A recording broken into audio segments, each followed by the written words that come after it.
పాలమూరుకు జాతీయ హోదా, పాలమూరు రంగారెడ్డి ప్రాజెక్టుకు జాతీయ హోదా తేలేదు డీకే అరుణమ్మ గాని తను జాతీయ ఉపాధ్యక్షురాలు పదవి తెచ్చుకున్నది.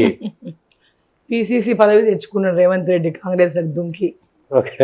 టీడీపీలోకి వెళ్ళి కాంగ్రెస్లకు దుంకి ఎంతమందో కాంగ్రెస్లో పనిచేసిన సీనియర్లందరినీ కాదని పెద్ద ఎత్తున ఏమంటారు మన ఆడ లాబింగ్ చేసుకొని పిసిసి పదవి తెచ్చుకున్నాడు.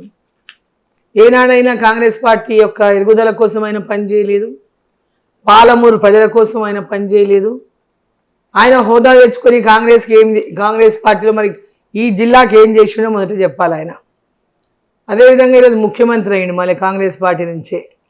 మరి ఈరోజు జిల్లాకు నేను పాలమూరు బిడ్డను ముఖ్యమంత్రి అయినా అని పదే పదే చెప్పుకుంటున్నాడు. ఆరు గ్యారెంటీలు అని చెప్పి అందరినీ మోసమే చేసిండు. మరి పాలమూరు రంగారెడ్డి ప్రాజెక్టు గురించి ఏనాడు కూడా నోరు విప్పని రేవంత్ రెడ్డి గారు ఈరోజు అసలు అరుణమ్మని ప్రశ్నించే అర్హతనే ఆయనకు లేదు. పాలమూరు రంగారెడ్డి ప్రాజెక్టు బీజం వేసిందే డీకే అరుణమ్మ.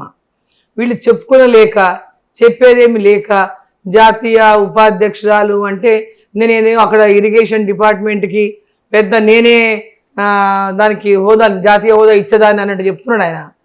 నేనే జాతీయ ఉపాధ్యక్షురాలు అంటే పాలమూరు రంగారెడ్డికి కేంద్రంలో జాతీయ హోదా ఇచ్చే అధికారం నా చేతుల్లోనే ఉన్నట్టు చెప్తున్నాడు. అంటే ఆయన చదువుకోనోడా రాజకీయం చేస్తాడా లేకుంటే అబద్ధాలు చెప్పి మోసాలు చేస్తాడని సరే అర్థం చేసుకో. ప్రజలకందరికీ అర్థమైంది ఆయన చేసేటటువంటి మోసం మాటలు అబద్ధ మాటలు పాలమూరు ప్రజలకు అందరికీ అర్థమైనాయి.